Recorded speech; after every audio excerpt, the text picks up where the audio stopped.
Muhammadu Buhari, and now we have President Bola Ahmed Tinubu. And one of the things that a lot of Nigerians are constantly asked questions about has had to do with the issue of the dividends of democracy. Well, like one of my mentors and spiritual fathers, Reverend Dr. Miwazi Dandara, would always say that Nigerians should stop asking for dividends of democracy. Nigerians should start asking for government.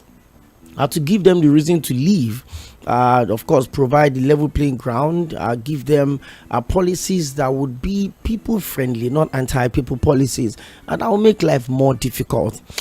Well, there's a lot we need to talk about on the show today. On Sunday, the chairman of the APC Progressive Governors Forum, that's the governor of Imo State, His Excellency Governor Hope Uzodinma, was on national TV, and then he responded to a lot of questions. And at the end of the day, one of the things that just came to my mind is that the strongest bloc within the political calculation in this country has to be the governors. I mean, they wield so much power that a lot of us just forget about them, and we always focus on Mr. President. Oh, the president did not do this, or the policy of the president, forgetting the fact that where you're complaining from, where you're tweeting from, or where you're lamenting from is actually a state that has a democratically elected governor.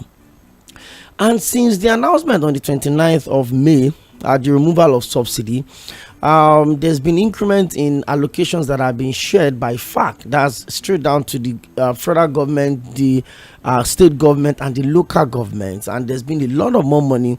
I know some states in Nigeria that all they were getting was maybe 2.3 billion. Now some of them are getting 6 billion, 7 billion every month. And so the question is this: can you particularly put together the amount of monies that your governor had gotten and put it side by side the level of development that you have in your state? We're going to talk about a lot of things on the show today.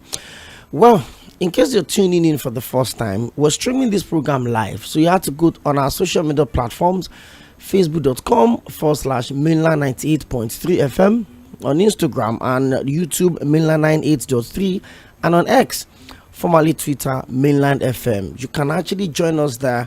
Perhaps when we open the phone lines and then you need to connect with us and it's difficult for you to get through via the phone lines, you can go on those social media platforms and drop your comments. We'll read them, I can assure you.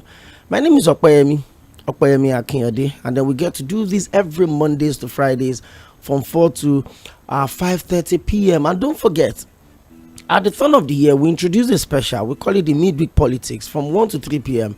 With Said Fuad and I. We always break down every little thing you need to know, especially political conversations that goes beyond the surface.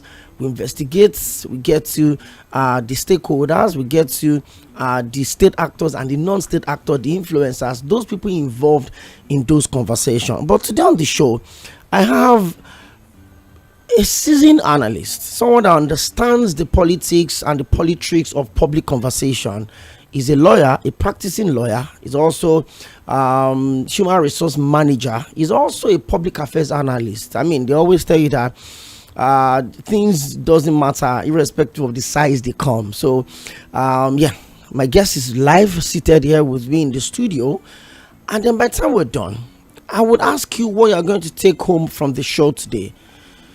Yesterday on the show, I would decide to look at the issue of, the three, countries within the ECOWAS that are under the military, and they decided to officially write to ECOWAS to withdraw their membership. That is Mali, Burkina Faso, and Niger Republic. And of course, I went to the University of Lagos. I got Professor David Awurawo joining me on the show. And then we talked about some of those things. How does it affect Nigeria? The largest, the most populous black nation in the world, the largest economy in Africa. How does the fact that the neighboring countries, the countries that we share direct border with, are under the military, dictatorship, and then we boast to have the biggest democracy in Africa in terms of the population, in terms of the economy, in terms of the potentials, the human capacity, the natural resources, we have them in numbers. But let's take it back to where the president was sworn in on the 29th of May. He made a lot of pronouncements. He said there are going to be reforms within the judiciary. He said he's going to make sure that everybody's voices will be heard, even those that did not vote for him. And by the way, if you look at the calculation of what we have here, the president is actually presiding over a population of the opposition. So I mean, you expect that the level of expectations and delivery will be a bit higher. Look at the numbers at the end of the election. The president had about 8.9 million. The next was the candidate of the PDP, the former vice president, Alhaji Atiku Abubakar, with about 6.9 million votes. And then the third was the one-time governor of Anambra State, the candidate of the Labour Party, Mr. Peter Gregory Obi, that had about 6.1 million as well. Put all of that together. Look at the likes of Sowore, of the African Action Congress, and other political parties. Put all of that together. That means we have about 15 million people that voted against the president, as against his own 8.9 million. So you would expect that discerning voices would always be really loud, which in return should be a point for Mr. President to want to prove that, hey, I know a lot of you guys didn't vote for me, but I'm going to want to prove you wrong, that I can be good enough to take this country to El Dorado if there's anything like that. But you need to ask yourself, from May rather, to June, to July, to August, to September, to October, to November, to December, this is January. The January is just a day. Just tomorrow, then we'll get into February. Have you asked yourself, have we gotten anything logical from the expectations of this administration? I would play you an insert, and the voice you get to hear would be the voice of the chairman of the APC Progressive Governors Forum. Those are the governors voted under the platform of the APC. He's also the governor of Imo State. He just won his election on the 11th of November 2023 by a landslide victory with over 500,000, the largest ever in the democratic history of the state in terms of turnout for the election. Well, I will play you the voice of Governor Hope Uzodinma. He responded to a lot of things. We play you a series of those voices where he talked about the expectations, matching it with the reality on ground, the subsidy removal, the promises, or maybe the propaganda, because I'm always really careful.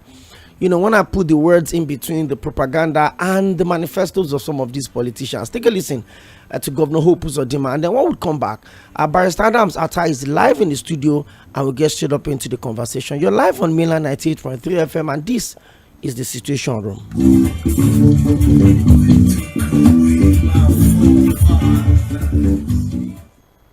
You have forgotten that the insecurity in the country did not start with President Bola Ahmed Tinubu. Recall that even under President Musa Yar'Adua, that insecurity reared its ugly head. Coming up to President Goodluck Ebele Jonathan, up to President Muhammad Buhari, insecurity was very here in the country. And what has happened? Check the constitution of the current security architecture in the country. We talked of inclusiveness. We are a situation that for the first time in this country, I can tell you, I come from the southeastern part of the country, and I can tell you that this is for the last 10 years, we are having one of the service chiefs come from Southeast, the chief of naval staff. That has given sense of belonging to the people of Southeast. The wisdom, well appreciated. So this thing that has cumulatively been here over time is being addressed. But I don't see the reason for this hurry. The anxiety of making sure as if it is going to be a magic that the ills of 20 years must be solved in 7 months, to say the least, is unreasonable. No, poverty of how many years and government of how many months? You're listening to Mainland 98.3 FM.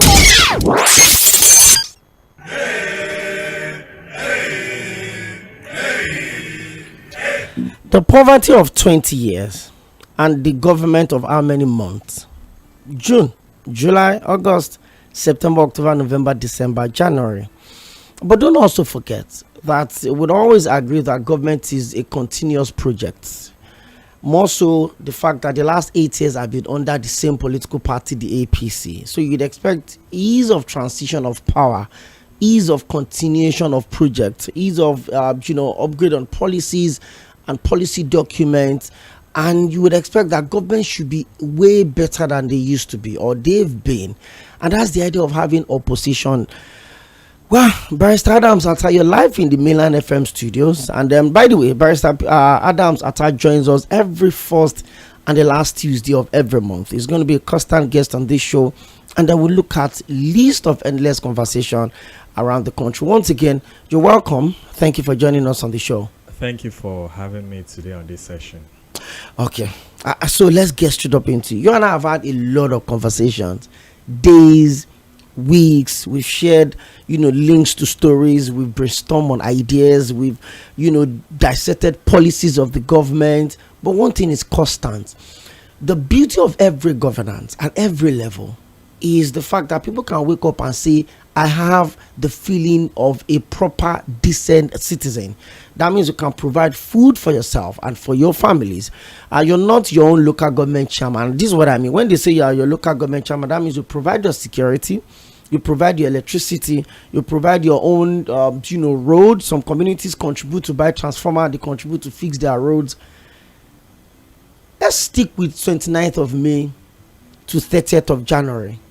Barrister Adams Attah, you've listened to President Bola Ahmed Tinubu address the nation at different times. The governors have spoken. You just heard the chairman of the APC Progressive Governors Forum. Where did we start from on the 29th of May, and where are we exactly when it comes to the development of this country? Let's get straight up into it. Let me correct this ugly impression from His Excellency, the Governor of Imo State, Governor Hope. Let me say that government is in continuity.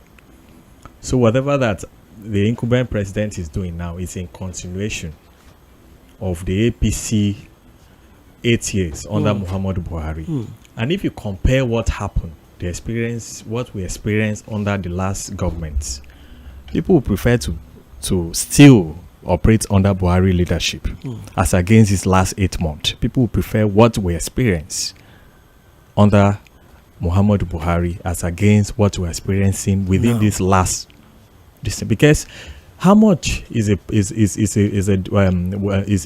liter of petrol then? And then the amount you will buy 3 liter then is the same amount you're buying for about 1 liter right now.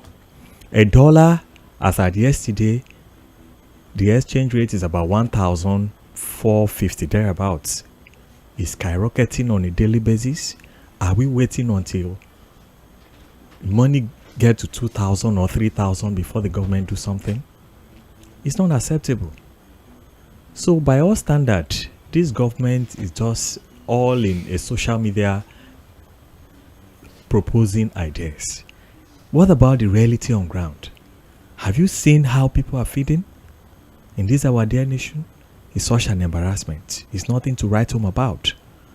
You said you want to build refinery, and the same government is coming out that the refinery is not meant for us to benefit the fact that the fuel price will come down. What is the essence of having it if it's not going to affect my pocket, your pocket, the pocket of a common man on the street?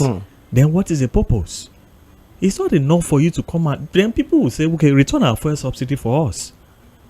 If you say that you want to remove the fuel subsidy, and then more money is now going to the states, and the state governments are not utilizing the money, and you are not doing anything about it. So by all standards, I'm saying that the government at the federal level should ensure and follow. It's not enough for you to disburse 3 billion back to the state, but are you following that money strict to census to see that that money is being disbursed to the purpose to which you have assigned that money? That is where we have problem in this part of the country, in this part of the world. Let me put it that way. So I cannot, if you ask me to rate this government within this last 8 months over 10, I will rate them 3 over 10. I cannot say they are perfect, because any government that cannot cater for the welfareism of its citizen, food first before any other thing, food and security first, and we are seeing the incessant and unconstitutional killing in the northern parts of the country. Since December till date, we are experiencing kidnapping on a daily basis in FCT, that is supposed to be the custodian of our dear nation. Is being taken over by terrorists right now. What is WİKE doing? People are blaming WİKE. Apart beyond WİKE, is that not the seat of power? It's an embarrassment that we are experiencing kidnapping in FCT in these modern days. 21st century, people are being kidnapped at the Federal Capital Territory. It's not done. So I can't. I've given you my rating as to this government. Well, a lot of people on the street of Lagos, in Abakaliki, in Tunuwada and Kano, and in Yenagoa in Bayelsa would disagree with the 3/10 rating that you've given the government. And perhaps they will think you're kind enough to even raise the bar a little bit. And I'm going to tell you facts. It's difficult. People barely put food on their table anymore. Nobody's talking of square meals. Nobody's talking of balanced diets. People are just talking of, let me eat. I've had the privilege of moving around, especially during the Christmas period and all of that. I saw where people were being looked at in the most irresponsible manner. You have fathers that can't take care of their children, that cannot provide food on the table. And the moment you cannot do that, when you wake up in the morning and you cannot even be assured of the fact that, oh, I have food to eat this morning, you can't think straight. You can't think of development. And so maybe you're kind enough with your 3/10, but we'll come to that conversation later. Barrister Attah, you heard the governor of Imo State, and you and I would agree with me that one of the strongest bloc within the political calculation in this country is the governor's bloc. They are very influential. They have access to the presidency. They have access to wealth, common wealth, from their state's resources, IGRs returning the monies given to them, allocations every month. That's how powerful they can be. But the governor of Imo State is coming out to tell Nigerians that the suffering of 20 years cannot be wiped off within 9 months. Forgetting the fact that the government that left the power from 2015 till 2023 is the same political party that is still in government right now. In fact, a lot of the people that are serving in this cabinet were part of the last cabinet. A lot of people that are within the political calculation right now were part of that government. Uzodinma served his first term under former President Muhammadu Buhari. He just won his election, serving his second time right now. What does this tell you about the mindset of a typical Nigerian politician that has power? How they speak, how they expect the people to understand where they're coming from. The thin line between leadership and governance, the thin line between politics and providing basic for the people, and most essentially, the thin line between the governed and the government. What does that tell you about the mindset of these people? Yes, let me quickly correct this ugly notion that the people that are serving under this government now are the same people that serve. Most of them are the same people that served under the immediate president. If you look at the current ministers at the federal level now, you agree with me that for the first time we're having technocrats. Is a little bit of politicians and then people in the private sector. You agree with me to that extent. And then you see that the likes of Amechi, the likes of Ogbonnaya, Fayemi, a lot of all those politicians that continue to recycle themselves. They are retired by this government. So let us establish that fact. They are no longer in the system with this current government. And then let me also say further that although APC is a party, but Tinubu is human. The immediate president is also human. They have their different ideology. For example, let me correct this notion. Let me also put this to the air. For example, look at the action of Mr. President by dismissing or by suspending the minister. Do you think Buhari will do that? He won't do that. He will not take that action. He will a lot of allegations against his ministers during his era. He won't do that. So I commend the president for taking that drastic step. Others will sit up. Somebody needs to be used as a scapegoat for others to sit up. Would they experience that the whole of Buhari 8 years? Snake, there are issues relating to snake eating meat. Money or thereabout, and series of unfounded storyline. How will you describe that? So for all intent and purpose, we have to give kudos to Mr. President for taking that step.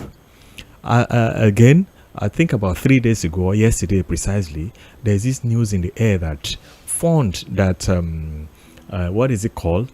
NNPC now they give account to CBN thereabouts. At least to an extent, that will give room for check and balances. It's not that NNPC is just going to be solo and then be operating on their own. Are you getting my point? At least the receipt will go to. So Mr. President is saying, let us concentrate. Issue of the parastatals or the ministry should concentrate so that we can entrench the doctrine of check and balances. I'm not saying he's a perfect person, but with due respect, we cannot say he will get it all round. But I have seen some sign that all the ministers, there's this fear in them now. There's this phobia that, this man is is serious, but we just need to give him time. I'm not saying that 8 months is not a reasonable time. It's a reasonable time because people are suffering. More so that he has been in the system right from Abiola's time. Yes. You know how long, when it's almost about 31 years or above that period, he has been recycling around the system. It's part of, not that being democratically elected, but my point is that for him to romance with the elders, when you romance with the elders and you have dealings with the elders, there's this possibility that you have that experience. And then over time, people can entrust things into your hand. So that's the point I'm making. So the presumption is that Mr. President is well equipped, experience-wise, before coming out to contest. That is on that note. Then furthermore, sir, as to whether or not people's view as to whether or not these people, the government, are concerned about their welfareism. Let me say this, that this system is not one-way traffic. You and I just say something that the federal government will disburse a particular amount of money to all the designated state governors for onward distribution for different assignment. Thereafter, the burden is now on the state governors to go and ensure that the needful is done at their state level. The president is not going to come down and say, I gave you 5 billion. How did you spend it? Because of the fact that there is this immunity clause and the governor is there for at least 4 years. Section 83, Section 308 covers the governor and the president. Immunity clause, they can be prosecuted within that period in power. So for that, they can go around to jamboree and spend recklessly. Of course, they can doctor receipts. They'll doctor receipts, they'll connive and pad contracts to their advantage. And then they'll connive with the contractors. And the contractor will skyrocket the price tag of a particular contract. So how will you now going to fight them? And from the moment you start fighting a sitting governor, distraction, people will take advantage of that fact. But what we are saying in essence is that people should come out and use the social media crusade and platform to request and to demand for accountability and good government. That is the only way we can get it right. Barrister Adams, Attah, you've opened the conversation up. Yes. And one of the things that I'm always really careful to use when I mention Nigerian politicians has to do with the issue of ideology. From my little days here, I've always felt like ideologies is not something you wake up into. It's something that is consciously built into your mindset. It's just like, someone that in the world we used to use brainwash, like it's over time. So when you have a political system where somebody can eat breakfast in the PDP, take lunch in the APC, and take dinner within the Labour Party, then the issue of ideology kind of confuses me, because it's one thing to feel like, I'm a progressive in my mindset. It's one thing to live a life that is different from that ideology. So we'll focus on that ideology conversation much later. But we have a president that was once a senator, once a two-term governor of arguably the 5th largest economy in Africa as a state, which is Lagos. Once the leader of the opposition in Nigeria. One time leader of the ruling party in Nigeria. So he has a CV, apart from his educational background and all of that. He has a CV that has risen through different level of a democratic struggle.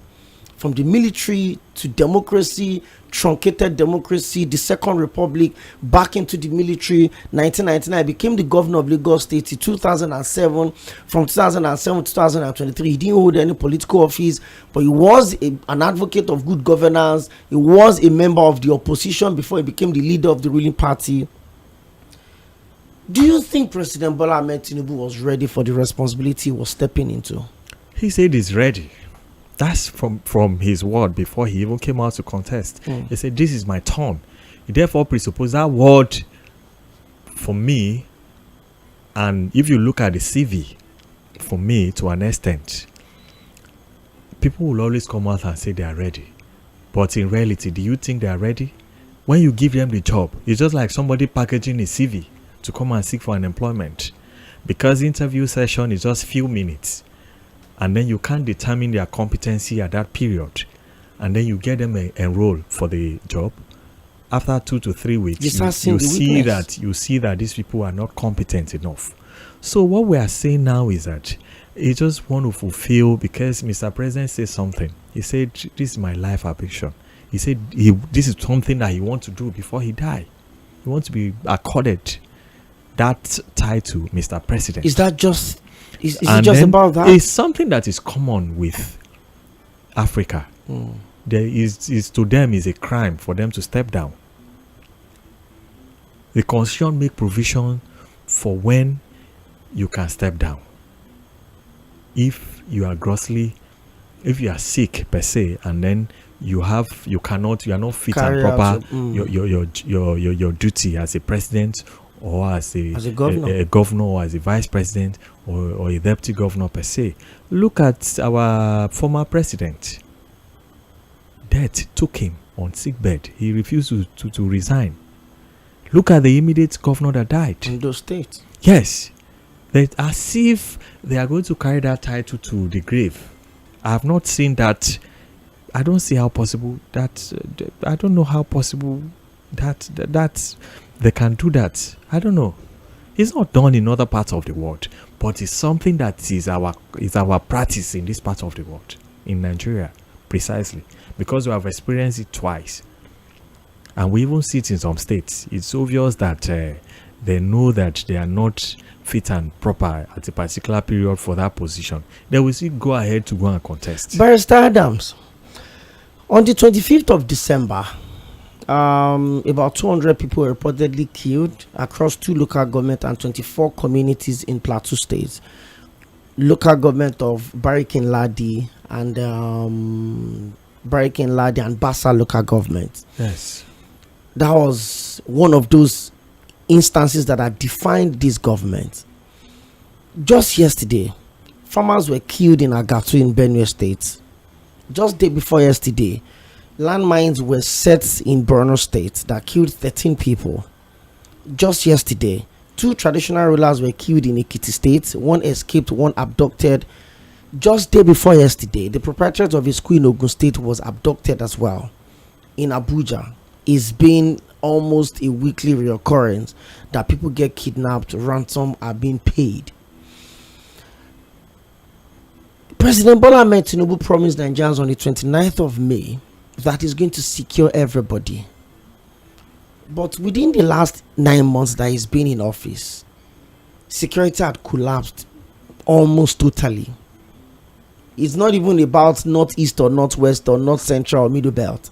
In Ekiti, in Lagos, in Ogun State, people are getting kidnapped. And this is supposed to be the safest in quote of all of the regions of the states that we have in this country. Have we failed in this responsibility of delivering the basic of what the Constitution explains? Security of lives and properties of the citizens. Have the presidency lost it? Or you think something can still be salvaged? Well, I cannot be so quick to say that we have lost it, because of the fact that I believe that the system can still work, and the system will work because the people in the system are the one frustrating the system, and Mr. President knows all these people. They know them. They continue to harbor them. Are you telling me that Mr. President is not aware of the the situation in Plateau State? Is it that the state governor is not aware of the land dispute between the Hausa Fulanis and the settlers and the residents and the indigenous? They are aware of it. So since you are aware of that, what stops you from ever creating states? Put efforts at the National Assembly. And let me say this: since the inception of democracy, 1999, none of our presidents have been able to create states. Most of the states they were created by the military. What is happening? Are we slave to the constitution? We are not slave to the constitution. Any constitution that tend to enslave us, we should discountenance that provisions of the constitution. Look at 3 days ago, I learned that the National Assembly, both the two chambers, they have approved that elections should be conducted at the local government level. They just need to send, in compliance with the provisions of the constitution, they just need the required approval from the state. The Electoral Commission. The State House of Assembly. That's what the Constitution says. And now, I'm very sure that because of the fact that the governors are a very selfish set of people, by the time the procedure gets to the state level, the state governors will frustrate it because they are benefiting from that. By the time they install a caretaker, they can remove him anytime they want to remove him. But if it's somebody that is elected, you can't remove him anyhow. And that is part and parcel of the issues between Governor Wike, the former governor of Rivers State, Wike, and the current governor. Wike is saying that elections should be conducted for the local government chairman, because he knows that if election is not conducted, and they continue with the system of appointing what is it called? Caretaker chairman. Yes, it will. They'll continue. Their loyalty will be to the governor. Whereas we have the federal, under the federal character system, under the federal system, we have the federal government, the state, and the local government. So why is the constitution enslaving us? I'm thinking that provisions of the constitution that put the burden back after the National Assembly, that put the burden back to all the State House of Assembly, should be amended so that power can be exclusively reserved for the National Assembly alone. After all, the composition of the National Assembly is an embodiment of different elected officers, duly elected officers from different states of the Federation. So why are we now coming back? It's like Mr. President making a decision. And then the House of Assembly. No, it's like Mr. President making a decision. And then one governor is somewhere. He's reversing the decision. Yes. And yes, the National Assembly have sat over something. And then the Constitution is saying that the State House of Assembly of all the states, they need to do this and that. How are you sure you are going to get that? That's why they have been frustrating the system and will not get it. Some states will conduct local government chairman election, some will not conduct it. What is that? Is that through federalism or democracy we are running? That is a problem we have in this part of the country. So my point is that the president and the governors, they know the people that are behind all these things. They are aware. Are you telling me that the governor of Plateau State is not aware that people often strike during Salah period or Christmas period in that state? So what stops you from now in exercise of your constitutional duty? You know, it's not enough for you to be going around parading yourself and say, I'm the chief executive, I'm the chief security officer. Are you acting it? I'm the chief security officer of the state. What stops you from taking the lead? That's why I love Zulum, or what's his name? Borno State. Borno State. Several times he has led the war to where the Boko Haram are. So it's not enough for you to be parading yourself as this and that. Whereas you are not exhibiting the character, you are not exhibiting the content of what that position is. If you, is it compulsory for you to be the chief executive officer of a state? What experience do you have? But if you have arrogated it to yourself, you must be ready to dance with the tune. When a bird perches on a rope, he must be ready to dance with the rope. That is a system. That's my little understanding. Okay, now that we've established the fact that the bulk of the problems we always have is that we're quick to push the responsibility or the blames to the table of Mr. President. We have governors and we have local government chairmen that are saddled with responsibility of administering governance at the local government level. We also have them at the state level as well. And let's look at one particular issue, the Nigerian Constitution. Some years ago, I got into a conversation with a very senior learned lawyer, and then one of the things he's taking any progress, and that means the power to arrogate their natural resources, who owns the resources, all of these issues, even the issue of to legalize weapons, to allow private citizens to carry arms, all of that prerogative is with the president. You look at all of those items. And one of the things that Nigerians have constantly asked questions about it is time for us to have a proper constitutional review, not the one we look at the part where we think there's a lacuna that we want to fix. A very thorough review of the Nigerian Constitution. We've amended the 1999 Constitution twice, but it doesn't look like it's taking us to any logical destination. Now, you look at the undefined powers of the deputy governors also. They call them the spare tires because the constitution does not exactly define what their responsibilities are. You look at all of those things. You look at the fact that, the resources that is gotten from Bayelsa belongs to the federal government, but the resources or the gold that is gotten from Zamfara belongs to Zamfara. You also look at the fact that, Kano State bans the sales of alcohol, and they've been using the Hisba to enforce that ban. But when the taxes that alcoholic companies in Lagos and Ibadan, when they pay, when the money is being shared, Kano will take a part of that. So you are benefiting from a system you don't believe in. That's one of the lacunas that the Constitution clearly allows. How important is that decision in fixing this country?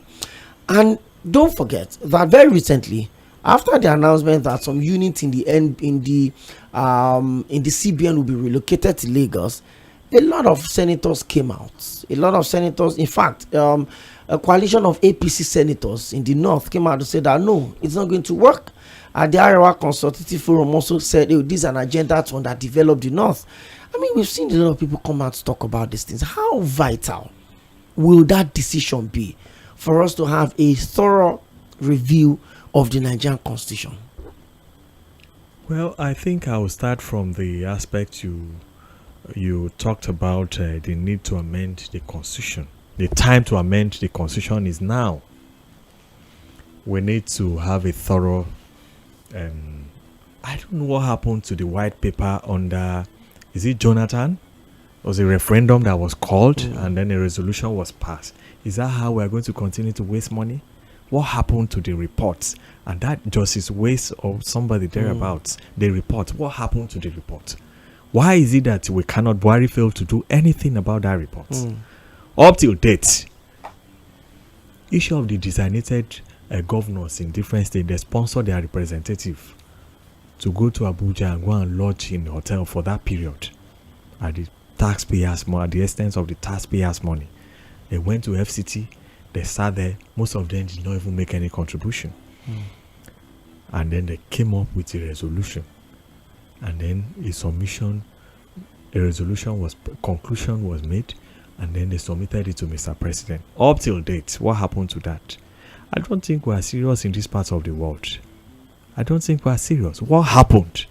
I'm not calling for any constitutional review until the report. We need to know that the content of that report. What happened to the content? Maybe why it's difficult for that to be implemented was that the one of the spokesperson of the then ACN, that's Dr. Lai Mohammed, was clearly about the fact that they as an opposition are not going to be part of that national conference. They said that, the ACN are not part of it. Is a setup of political jamborees that are meant to fill the pocket of some selected people. That was what the position was. Perhaps that's the reason why they said we are not going to implement this since they're not part of it. That's not it. They have not given us any reason. Up to date, strong advocate for good governance and people who are concerned about their country, they are still calling the federal government to do something about it. We don't know why the immediate president kept mute in respect of that report. And it's very, very important that we know the content of that report. Are we now going to continue to pad projects? Do you know the money that was born and invested in that project? And then you now expect it to go like that? And furthermore, sir, why I'm even calling for us to have a review or a view of that report is that for us to amend the constitution now, but with all our differences now, are we now going to add that proceeds of tax north issues, a lot of hanging issues, until we identify all these issues and then see what we can do about it. Then on the second question, whether the relocation of is it FAN? I think it's FAN. There's the Federal Airport Authority of Nigeria. That's FAN. They are also a unit of the Central Bank of Nigeria. Yes. Okay. Let's be precise, and I agree with you. They are also units. If not that we are backward in this part of the world. There's a country my uncle called me 3 days ago and told me that is in South Africa or one particular country where we have a Supreme Court, in South Africa. South Africa has three different capital. There's administrative, there's judicial, and of course there's economic capital. In different city. So I do not agree with people. Is that what we should be bothered about? How is it now going to cripple development in the north? And FCT is a home base for everybody. It's not just for the north alone. It's not for the north. We have Igbos, we have Hausas, we have people from Middle Belt, we have people from far north, we have the people from the west. So it's not exclusively reserved for the north. In fact, it's not originally does not belong to the Hausas. There are people that owns that city. So it's not a Hausa community per se. So I disagree with those people. It's a political sentiment. And when I read the reason that Mr. President wants to relocate it to Lagos is that they have a well-built secretariat that is not being occupied. And they are paying rent for the one they are using in Abuja. So what is the essence? And the government is even ready to be sponsoring some of their staff until they balance over time. And mind you, as far as you are doing a federal government job, you can be transferred to any place anytime. So it's not like a state assignment that you will now reside in Lagos State or Kano State until you retire. It's not a federal government job. Your job description can take you to Kano from Lagos to Enugu. For the purpose of federal government, Nigeria is one. It's only when it comes to state that you can now say, you are working for Lagos state government. You have to stay in Lagos and then do your job description. So that is how it is. I don't agree with those people. We should not continue to enslave ourselves in one environment. It's even dangerous for us to put all our investments in one place. And I will tell you why. Look at the illustration you gave when you started about some African country that surround Mali, and then one other two countries that surround their country that are being governed by military. What if a war now happen now? What if a war now, there's a strike, and they'll first of all target your capital, and then you lose all your investment, like what is happening in Gaza now. So by the time we have them all round, Kano, Lagos, Enugu, Port Harcourt, is a mega investment. That's how I see it. Okay, we need to take a very quick break, just about a few seconds, and then we'll get back into the conversation. I've been speaking with Barrister Adams Attah. He's a legal practitioner, of course, but he's also a public affairs analyst, human resource manager, And we've looked at a lot of issues on the show today. We've looked at the issue of, the sovereignty of this country. Should we be worried, especially with the, the supposed, or let me put it, the perceived weakness of the ECOWAS, with the number of countries that are falling under the military dictatorship in the last 4, 5, 6 years. The very recent had to be Nigeria Republic. Chad also shares borders with Nigeria. There's also just Benin Republic separating Nigeria and Burkina Faso as well. We looked at those issues, but most importantly, we looked at the journey of President Bola Ahmed Tinubu from the 29th of May 2023 when he got sworn in to today, the 30th of January 2024. How much progress have we made as a nation in terms of policies, in terms of politics, in terms of governance, leadership, the dividends of democracy, and most especially the rule of law? We'll come back real quick.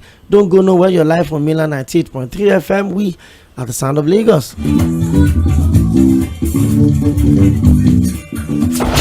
You're listening to Mainland 98.3 FM. Dear Nigerians, I am determined, I repeat, to give you the affordable and reliable power. The stakes are higher than ever. Government policy does not support youth in this country. So if you say you have any idea, one day, one way or the other. The conversations are louder than imagined. The expectations are greater. The demand for quality blueprints needed to make informed decisions is constantly being reviewed. You can't start hiding under party or anything. We are leaders that are entrusted by our people. Come and speak on their behalf. The Situation Room on 98.3 Mainland FM provides the platform where all of your demands are met. Issue-based conversations about politics, policies, leadership and governance in Nigeria and around the world. Join us every Mondays through Fridays from 4 p.m. to 5 p.m. as we engage and interact towards setting the agenda for proper accountability and public engagements. The Situation Room is here. We welcome the roommates.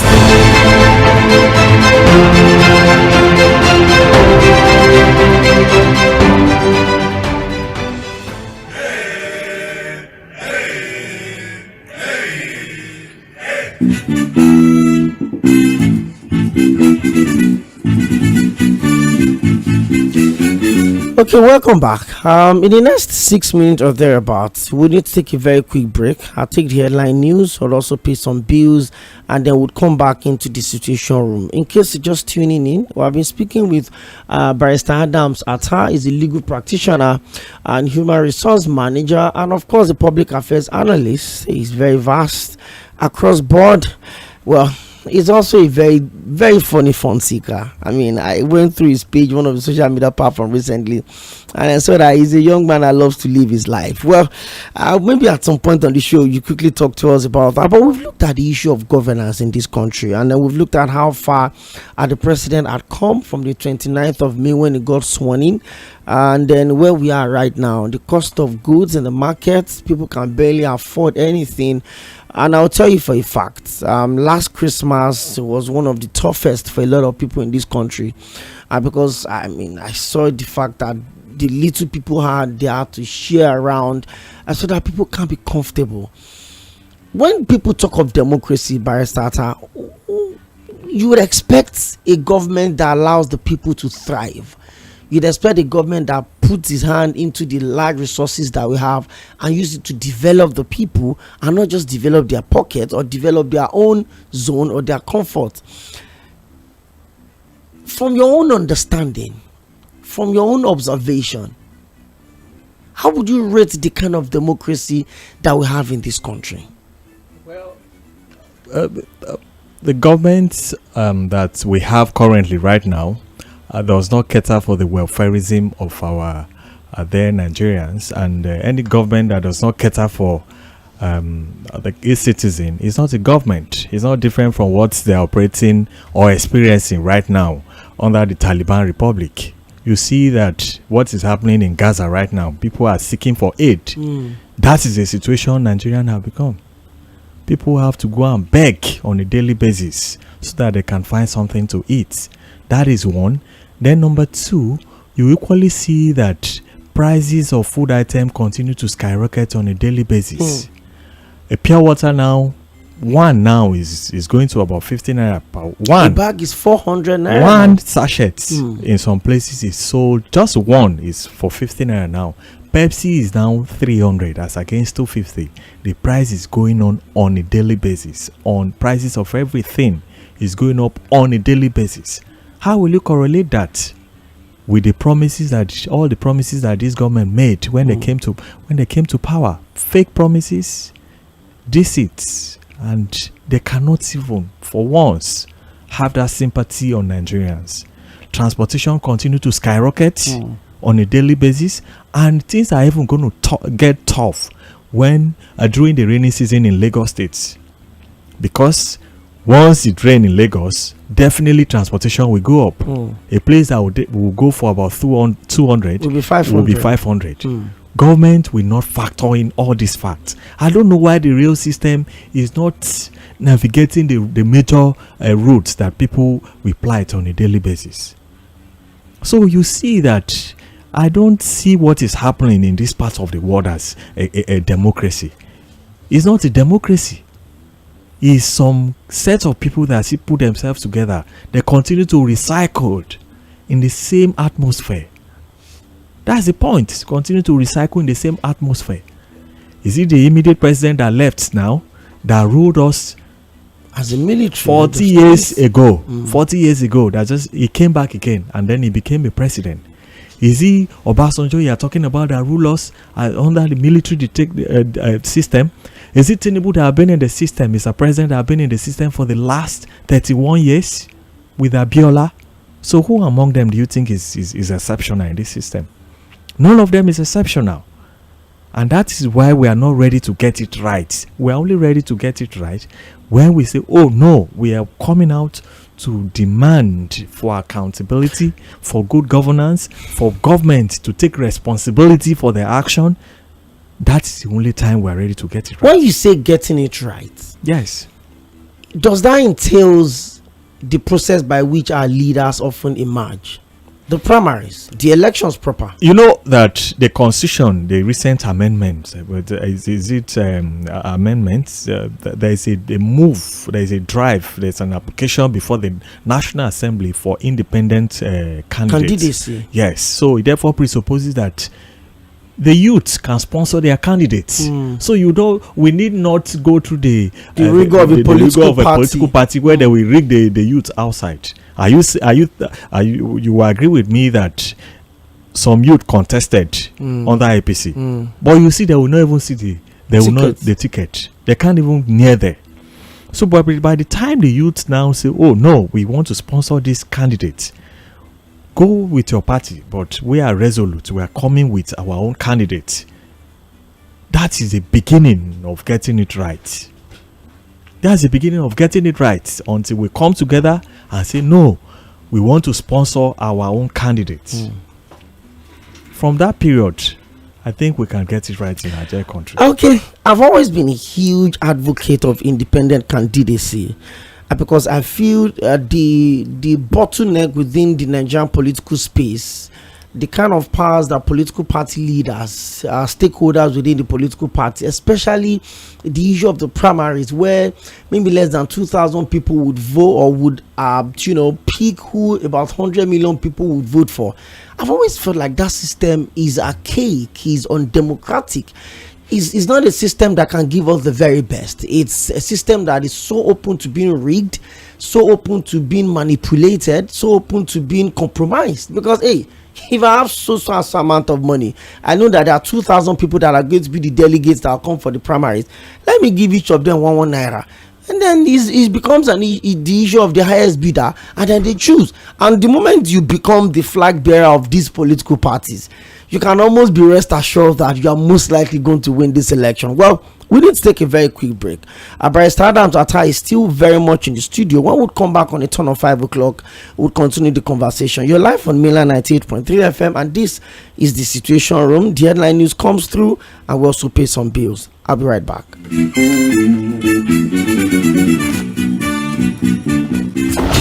You're listening to Mainland 98.3 FM.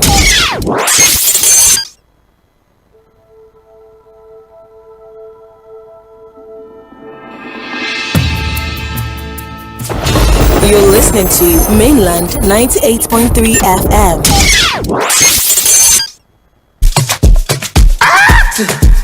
You're listening to the sound. Only good. Mainland FM 98.3. Headline news on 98.3 Mainland FM.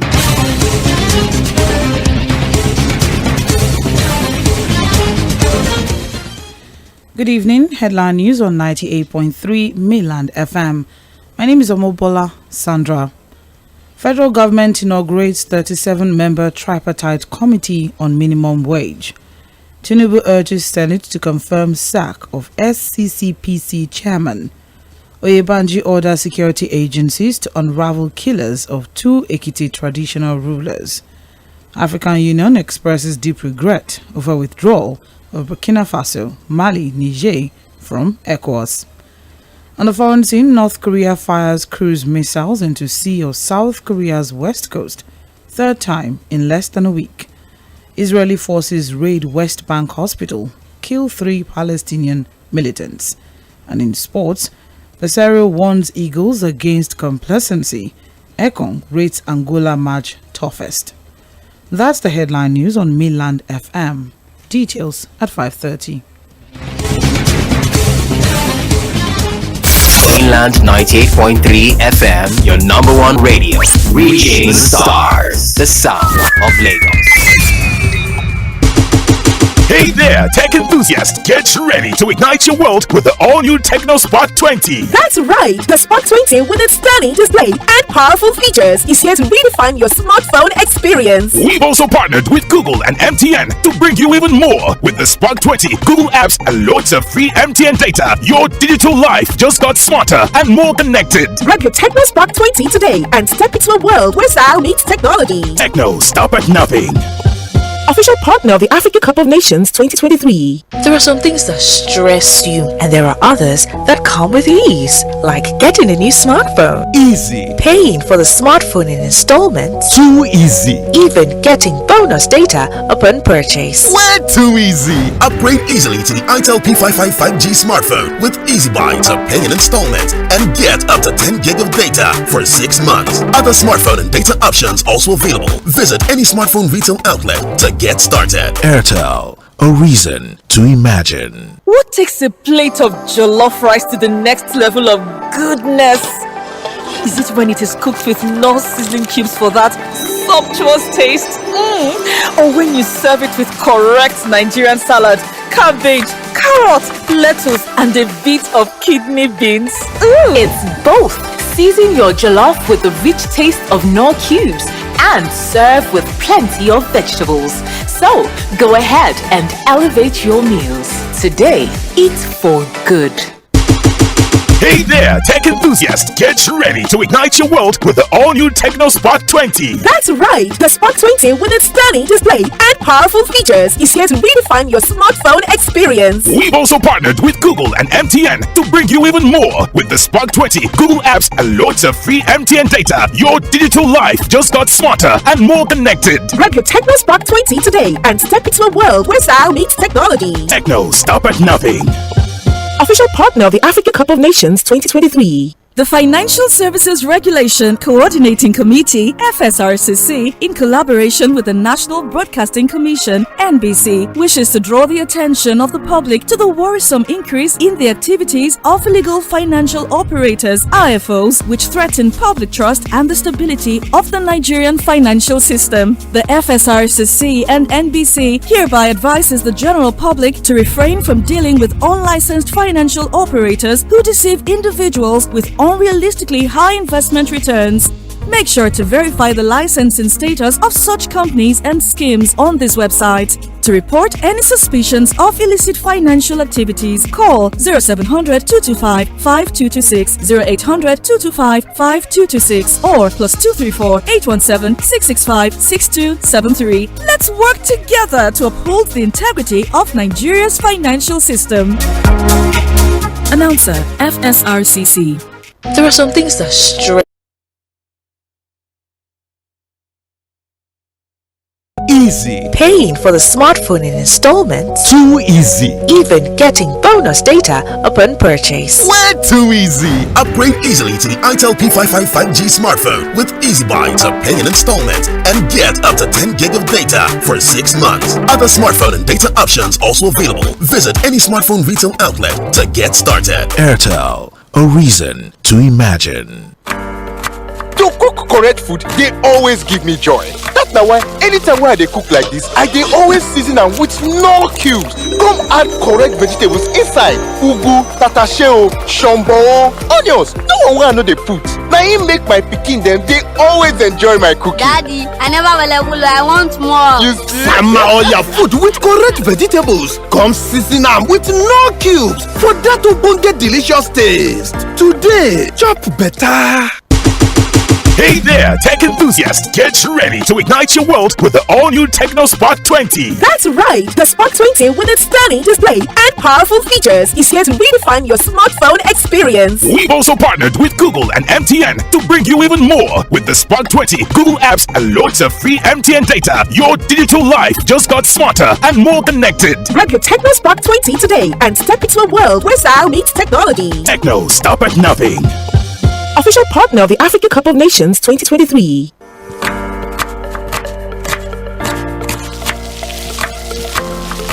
Meals have a way of taking us on a journey, and when you add plenty of vegetables like efo, ugu, and season with the rich taste of Knorr seasoning cubes, even better. So, go ahead and elevate your meals with more vegetables and the rich taste of Knorr cubes. Today, eat for good. Mainland 98.3 FM.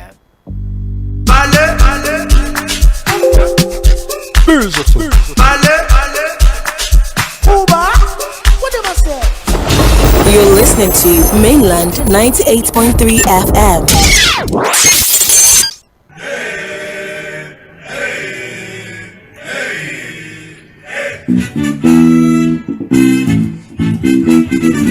Okay, welcome back. Don't forget to stay with us till 5:30. We'll certainly bring you the full bulletin .com/mainfm for text on header. Let me say this, that Nigerians are worried because of the fact that the prices of food items and inflation is on the high side, and for that the government need to cater for the welfare of its citizens first before any other thing. There is no anything you are going to do that people are concerned about. You must ensure that that dollar rate that is on the high rise on a daily basis, you must do something to ensure that you see that the exchange rate will drop. That's the beginning of getting things right.